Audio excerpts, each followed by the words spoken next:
There's Tuxie's tennis ball. And he is going to get it.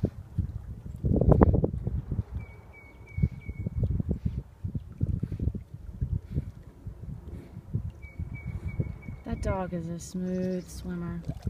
He's been swimming since the first day I brought him home at 6 weeks old. I put him in the water and held him, and I would swim him around every day holding him. He'll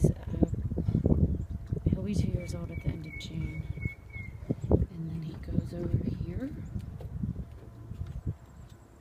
to, it's hard to see him, he's so dark, he's on the side. Just get out of the water. And he's getting ready. He will come running up here.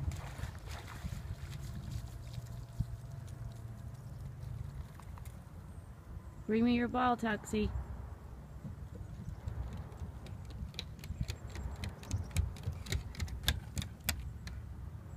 Give me the ball.